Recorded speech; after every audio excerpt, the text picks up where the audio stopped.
Assalomu alaykum. Xabarlaringiz bor. Hurmatli prezidentimiz Toshkentdagi ekologik vaziyatni tezkor yaxshilash va havo sifatini nazorat qilishning barqaror tizimini yaratishga qaratilgan o'ta muhim farmonni imzoladilar. Hujjatga muvofiq maxsus komissiya shakllantirilib, unga atmosfera havosiga salbiy ta'sir ko'rsatuvchi antropogen va tabiiy omillarni yumshatish bilan bog'liq bo'lgan vakolatlar berildi. Maxsus komissiya bu borada bir qancha ishlarni amalga oshirib, ularning natijadorligi bo'yicha ma'lumotlarni ommaviy axborot vositalari orqali e'lon qilib bormoqda. Gidromet ma'lumotlariga ko'ra, Toshkentda kuzatilayotgan havo sifatining keskin yomonlashishi bir vaqtning o'zida namoyon bo'lgan bir qancha tabiiy omillar bilan bog'liq. Ularning orasida havo sifatiga eng qattiq ta'sir ko'rsatayotgan tabiiy omillardan biri bu harorat inversiyasi bo'ladi. Toshkent shahrining geografik joylashuvi tog' vodiy shamol sirkulyatsiyasini shakllantiradi va u tarixan Toshkent shahrini shamollanishiga olib keladi. Kunduzi issiqroq havo vodiydan tog' tomon yo'naltiriladi, kechasi esa sovuqroq va og'ir havo tog'dan pastga tomon oqib tushadi. Mana shu tabiiy nafas olish sikli yillar davomida Toshkent shahrini shamollatib,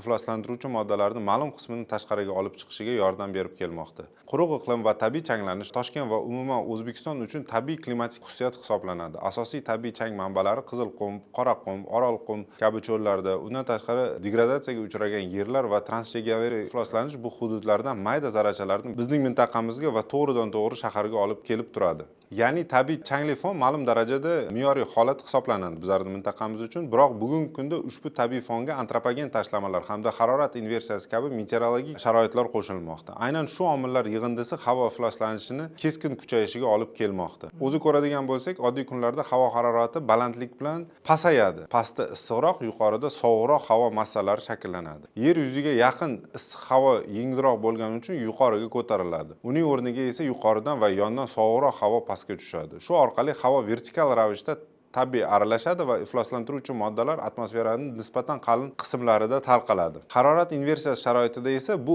aksincha jarayon hisoblanadi va slaydimizda ko'rib turganimizdek, sovuq havo massalarining o'rtasiga mana shu iliq havo massalari kelib joylashadi. Buning oqibatida pastdagi ifloslantiruvchi moddalar bilan qo'shilgan sovuq havo massalari yuqoriga, ya'ni vertikal harakati to'xtaydi va buning oqibatida tashlamalar yuqoriga ko'tarilmaydi va ifloslantiruvchi moddalar yer yuzasiga yaqin qatlamda qulflanib qoladi. Bu slaydimizda ham ko'rishimiz mumkin. Hozir kuzatilayotgan barqaror atmosfera holati kichik barik bosim gradiyenti va nisbatan ko'tarilgan bosim bilan ifodalanadi. Bunday sharoitda havo gorizontal yo'nalishda kam harakat qiladi, ya'ni tepaga chiqmaydi. Shamollar zaif bo'ladi va aynan shunday vaziyatda harorat inversiyasi oson shakllanadi va uzoqroq saqlanadi. Toshkent uchun inversiya odatda taxminan 270-400 metr balandlikda hosil bo'ladi. Bu shahar ustida o'tuvchi atmosferaning chegaraviy qatlamiga to'g'ri keladi. Endi PM2.5 ifloslantiruvchisining konsentratsiyalarini kun davomida namoyon bo'lishi haqida bir qisqacha tushuntirish bermoqchiman. Harorat inversiya jarayoni kun davomida bir xil namoyon bo'lmaydi, ya'ni kechqurunlari inversiya jarayoni kuchayib boradi. Kechasi yer yuzi tez soviydi va yer usti qatlami havosi ham sovuqlashishi oqibatida og'irlashadi. Undan yuqorida esa nisbatan iliq havo qatlami saqlanib turadi. Aynan shu vaqtda kuchli inversiya kuzatishimiz mumkin. Shuning uchun ham kechqurun va erta tonggi soatlarda PM2.5 va boshqa ifloslantiruvchi moddalar konsentratsiyasi ko'pincha maksimal darajaga yetadi. Kunduzi quyosh yer yuzini isitadi, atmosferaning yer usti qatlamlaridagi havo qiziydi va yuqoriga ko'tarila boshlaydi. Konvektiv jarayonlar va turbulentlik kuchayadi. Ifloslantiruvchi moddalar atmosferaning qalinroq qatlamlarida tarqaladi va shu sababli yer yuziga yaqin qatlamlarda konsentratsiyalar nisbatan kamayadi. Inversiya yoz oylarida hosil bo'ladimi degan o'rinli savol tug'iladi. Yoz faslida yuqori haroratlar va yer qatlami kuchli isishi natijasida odatda inversiya yo'q bo'lmaydi yoki juda qisqa muddatda va zaif holatda bo'ladi. Ko'proq tong oldi soatlarda kuzatiladi. Bu holat havoning tabiiy aralashuvi sodir bo'ladigan qatlam qalinlashib, issiq havo yengillashib, osonroq yuqoriga ko'tariladi.